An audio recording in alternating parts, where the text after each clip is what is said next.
So guys, welcome back to the new video in which we are going to talk about Donic Bluegrip C2. So इस test में जो blade use कर रहे हैं Yinhe Venus-04 ZLC blade.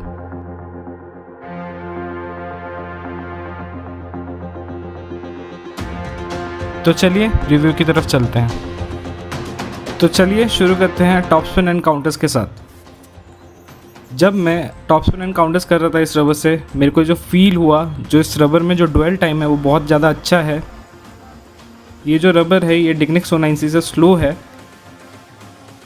But मैं ये बोलूँगा जो स्पिन है वो बहुत ज़्यादा सिमिलर है आपको डिग्निक 109C की तरह।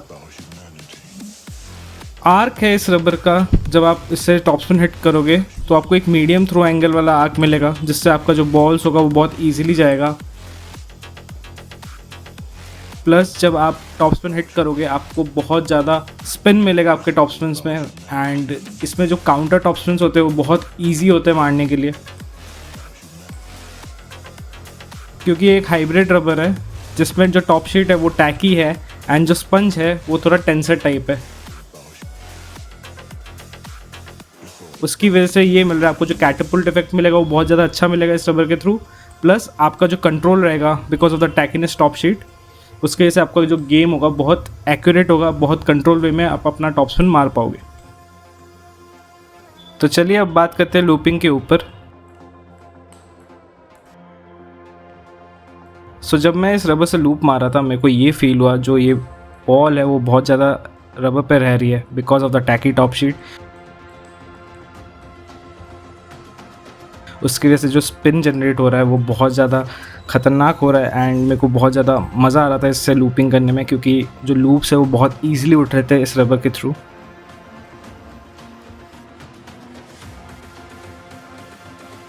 जो टैकी टॉप शीट है इसका वो बहुत ज़्यादा हेल्प कर रहा था बॉल को ग्रिप करने में, जिससे मेरा लूप बहुत ईजिली जा रहा था। प्लस जो इसका जो डिग्री है स्पंज का वो है 55 डिग्री। 55 डिग्री स्पंज होने के बाद भी मेरे को इतना इजी फील हो रहा था इस रबर से खेलने के लिए, क्योंकि जो बॉल है वो बहुत ज़्यादा रह रही थी because of the tacky top sheet, and जो बॉल्स थे उसमें जो स्पिन जनरेट हो रहा था टैकी टॉप शीट की वजह से वो बहुत ज़्यादा सही था, जिससे ओपोनेंट में प्रेशर बन रहा था। सो अब बात करते हैं बैक एंड टॉपस्पिन के ऊपर।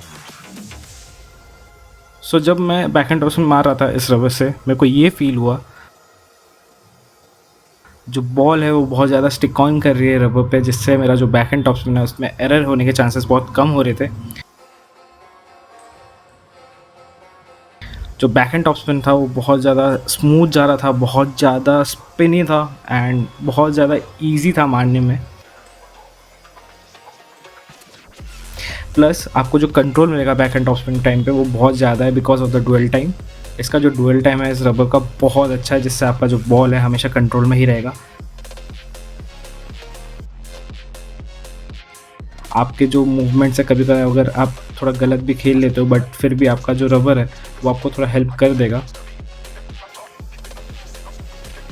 ये जो रबर है ये फास्ट नहीं है डिग्निक 109C की तरह, बट मैं ये भी नहीं बोलूँगा कि ये बहुत ज़्यादा स्लो है। मैं ये बोलूँगा ये आपका बेस्ट ऑल्टरनेटिव है डिग्निक 109C का। सो अब बात करते हैं बैक एंड फ्लिक के ऊपर। जो टैकी रबर्स होते हैं, जो हाइब्रिड रबर्स होते हैं वो बहुत ज़्यादा हेल्पफुल होते हैं आपको बैक एंड फ्लिक करने में, क्योंकि आपको पता है बैक एंड फ्लिक के टाइम पे आपको बहुत ज़्यादा रोटेशन जनरेट करना पड़ता है। प्लस आपका टाइमिंग बहुत सही होना चाहिए बैक एंड फ्लिक को एग्जीक्यूट करने के लिए। सो ये रबर बहुत अच्छा काम करता है बैक एंड फ्लिक के टाइम पे, क्योंकि जो बॉल है वो बहुत ज़्यादा स्टिक ऑन करती है, ग्रिप करती है, जिससे आपका जो बैक एंड फ्लिक होगा वो बहुत ईजिली एग्जीक्यूट हो पाएगा।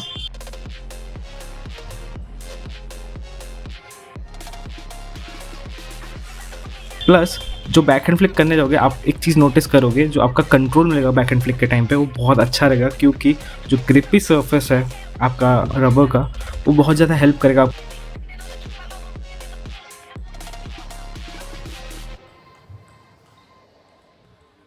जब आप बैक एंड फ्लिक मारोगे तो आपको ये नोटिस में आएगा कि जो आपका जो स्पिन होगा वो बहुत ज़्यादा डेविस्टेटिंग स्पिन होगा, जिससे ओपोनेंट में दिक्कतें आएंगी।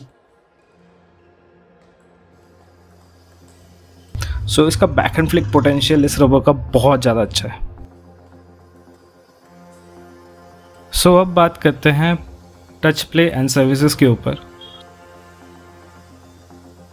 सो इस रबर को मैंने अपने फोरहैंड पे भी चलाया, अपने बैकहैंड पे भी चलाया। दोनों साइड जब मैंने चलाया इसको, मेरे को दोनों साइड ही सेम फीलिंग आया।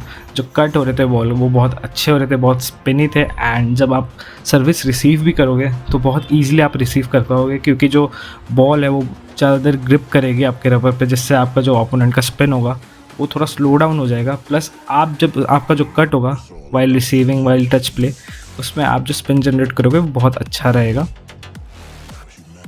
तो चलिए अब बात करते हैं सर्विसेज के ऊपर। सो जब मैं इसे सर्विस कर रहा था, मैंने ये नोटिस किया जो मेरे सर्व हो रहे थे वो बहुत ज़्यादा स्पिनी हो रहे थे। जो स्पिन था इस रबर के थ्रू सर्विस के टाइम पे वो बहुत ज़्यादा अच्छा है, जिससे ओपोनेंट को प्रॉब्लम्स आएंगे सर्विस के टाइम पे, जिससे वो एरर्स करेगा एंड ईजिली उस पर आप हिट ऑन करके आगे बढ़ सकते हो, अपने पॉइंट्स को ईजिली ले पाओगे।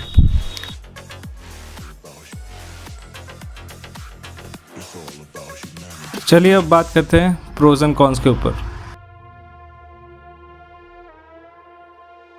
Pros: great spin potential rubber, durable rubber, great alternative for Donic 09C, medium throw angle, dwell time is better than Donic 09C. Cons: slower than Donic 09C, dust magnet,